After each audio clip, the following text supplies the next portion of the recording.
Long ago, in a village nestled between the rolling green hills and the great winding river, lived a young man named Kwaku. Kwaku was strong, fast, and intelligent, but he possessed one heavy flaw. He believed that his success belonged entirely to himself, and he hated sharing the fruits of his labor with the community. While the other villagers worked together, singing rhythms in the fields to keep their spirits high, Kwaku worked alone in his own private patch of land at the edge of the forest. One evening, as the sun dipped below the horizon, painting the sky in deep shades of orange and purple, Kwaku discovered something extraordinary hidden beneath the roots of an ancient baobab tree. It was a massive, glowing golden yam, larger than any crop ever harvested in the history of the village.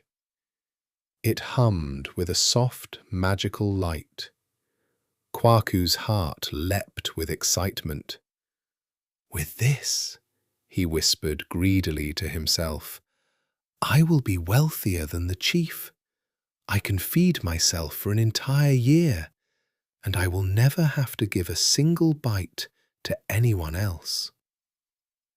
Instead of bringing the miraculous discovery to the village square to celebrate, Kwaku hid the glowing yam under his shirt, snuck into his hut, and buried it deep beneath his floorboards. That night, as Kwaku slept, a strange thing happened. The magical yam began to grow. It stretched out thick, heavy vines under the ground. But these vines did not produce more food. Instead, they acted like tightly wrapped ropes, winding themselves around the foundations of Kwaku's hut. By morning, Kwaku woke up to a terrifying sound of cracking wood. He tried to open his front door, but it was completely jammed shut by thick, unyielding vines. He ran to the window, but the vines had woven together like iron bars, trapping him completely inside his own home. Kwaku panicked.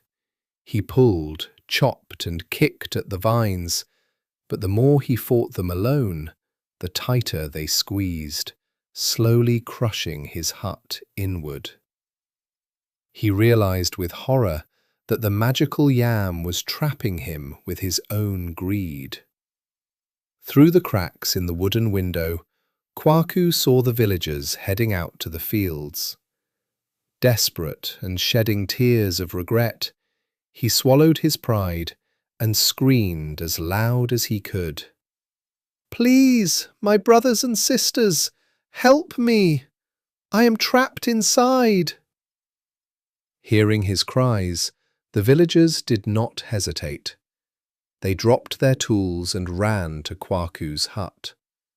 Together, using their collective strength, 20 men and women chopped at the magical vines with their machetes, pulling with all their might, singing a unified song of labor.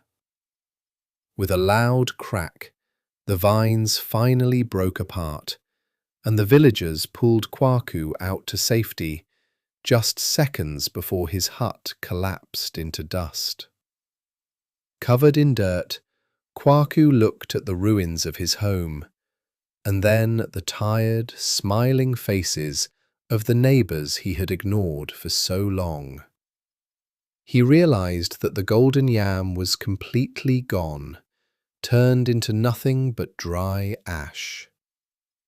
Kwaku knelt before the village elders and spoke with a changed heart. "I tried to hide a blessing just for myself," he admitted, "but my selfishness became my prison. I thought I didn't need any of you, but today your unity saved my life." From that day on, Kwaku never worked alone again. He shared his harvests, joined the communal songs, and learned that a person's true strength is not measured by what they gather for themselves, but by the community they stand with. Remember this, precious listener. A single bracelet does not jingle. No matter how successful or strong you are, you cannot build a meaningful life entirely alone.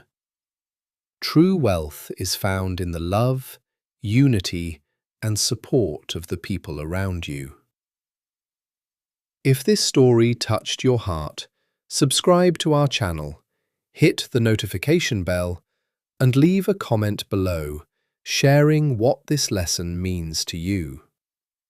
Until the next story, stay blessed.